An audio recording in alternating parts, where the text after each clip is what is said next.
Bienvenue dans Frontal. Ici, on taille la matière brute, on travaille la matière grise, on vulgarise la psychologie et on donne des tactiques concrètes pour apprendre à se comprendre.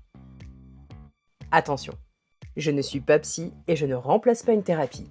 Par contre, j'ai passé des années à décortiquer ces concepts et j'ai plein de trucs et astuces efficaces à partager. Aujourd'hui, le titre de l'épisode, Mon ombre, mon ami. Le perfectionnisme est un fléau. La meilleure version de soi-même est un idéal satanique. On se persuade de tout faire pour le mieux et on se foudroie de ne plus faire les choses avec le cœur. On le vide de trop en exiger. Pour mieux comprendre ce paradoxe, je vais te parler de l'ombre.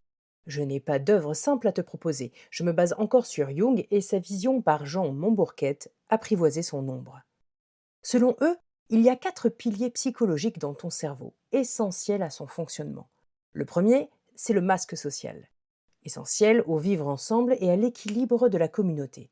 Le second, c'est la conscience de nous, ce à quoi on s'identifie. Je vous invite à écouter le premier épisode de ce podcast. C'est ce que nous percevons de nous. Le troisième, c'est l'ombre, ce que le déni nous cache et qui, si elle n'est pas reconnue, vient sous forme de pulsions, d'émotions démesurées, de lapsus, de fou rire, etc. Le quatrième, c'est l'inconscient collectif, qui relève d'une forme de spiritualité. Nous ne creuserons pas cette notion avant très longtemps. Nous n'aimons pas l'ombre. Elle nous effraie, pleine d'inconnus, ingérable et laide. Pourtant, elle révèle autant que la lumière. Plus ton masque social brille sous le lustrage du perfectionnisme, plus ton ombre est sous pression. Pour moi, ce n'est pas qu'une métaphore, c'est un fait psychologique. De notre naissance à nos 6 ans, notre cerveau se construit selon notre environnement direct. Notre survie dépend des adultes. Le cerveau comprend qu'il faut être aimé et inclus. Le rejet est synonyme de menace existentielle pour l'inconscient à cet âge, et même un peu plus grand. Donc, si tes parents te grondent car tu ne prêtes pas un jouet, car l'égoïsme c'est mal, alors tu vas l'intégrer, et lorsque tu grandiras, l'égoïsme va potentiellement glisser dans ton ombre. Peu importe que cela soit une forme de protection de ressources ou une émotion brute à tailler, cette caractéristique va te dégoûter, t'énerver. Aussi, tu la projetteras sur d'autres. C'est-à-dire que tu pourras être persuadé que si Chantal a pris le dernier chocolat, c'est sans aucun scrupule et avec un égoïsme profond, alors que Chantal n'a mangé qu'un seul chocolat à Jean-Michel Lavu.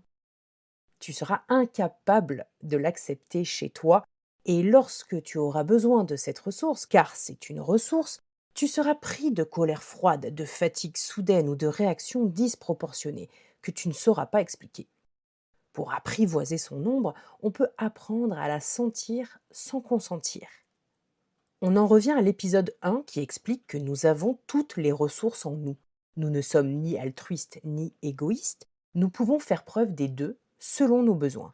Cela permet de ne plus subir les pulsions violentes que ton ombre t'envoie comme une ennemie et plutôt de s'en faire une amie, car c'est une ombre pour toi à cause de tes croyances et de tes limites, mais objectivement, c'est une ressource. Tu verras les gens différemment en sachant cela, mais le regard est toujours mieux dirigé quand il est tourné vers soi. La tactique de la semaine pour s'observer: cible ton juge intérieur.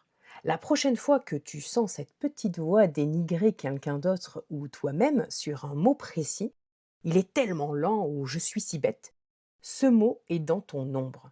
C'est une ressource que tu t'interdis. Traduis. Cherche la ressource qui est cachée derrière ce défaut. Exemple, la lenteur est un besoin de savourer ou de faire preuve de minutie aussi. La bêtise est un appel au lâcher-prise ou à la légèreté. Ce ne sont ni des qualités ni des défauts, ce sont des ressources. Et si elles t'agacent, c'est que tu en manques. Dis-moi en commentaire ce qui t'agace le plus chez les autres. Dans le prochain épisode, on apprendra à parler la même langue que son inconscient. N'hésite pas à t'abonner.